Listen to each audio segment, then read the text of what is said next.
intervistando la mia nonna. Lei ha 72 anni ed ha il suo secondo anno, vive ai Colli.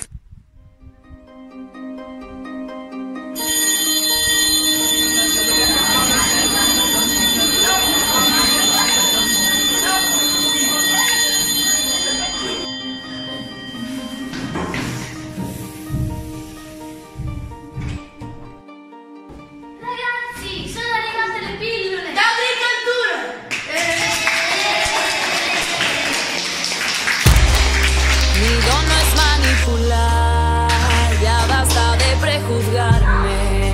Hoy canto con la verdad que ellos no pueden expresarte. El cuerpo de un animal no es propiedad de tu hambre. Hoy quiero reflexionar. Mañana quizás sea tarde. Yo vi su mirada gritar. Quali erano i prodotti agricoli tipici della nostra terra, i Colli Euganei, durante gli anni della sua infanzia e adolescenza? I prodotti agricoli tipici della nostra terra durante gli anni della sua infanzia e adolescenza erano uva, fagioli, zucchine, patate, grano, frumento, le pesche, le albicocche, le ciliegie, le castagne, le giughe, le pere, principalmente di frutta.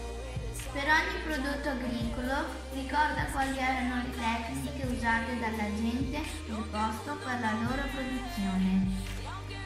Nell'anno turco si zappava a mano, ma la maggior parte con i buoi.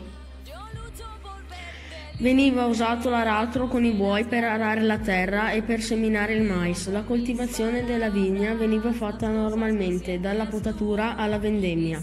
Poi l'uva veniva pigiata dalle donne in grosse tinozze per produrre il vino.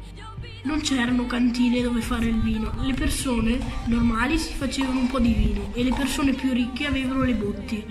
Con il tuo raccolto potevi guadagnare il tuo posto. I trattori e le macchine hanno fatto un cambiamento radicale nell'economia e anche nell'agricoltura.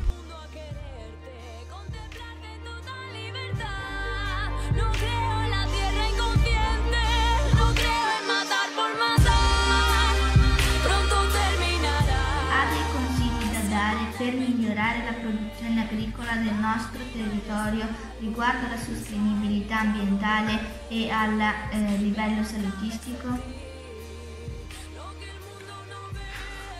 Sì, ho dei consigli da dare e sono ritornare a coltivare come si faceva una volta, con metodi naturali e non utilizzare veleni o prodotti chimici.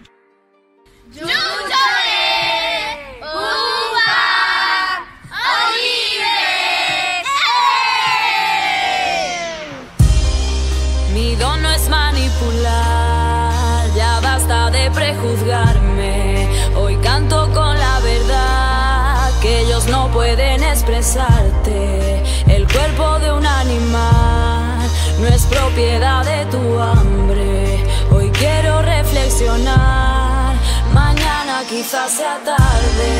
Yo vi su mirada gritar.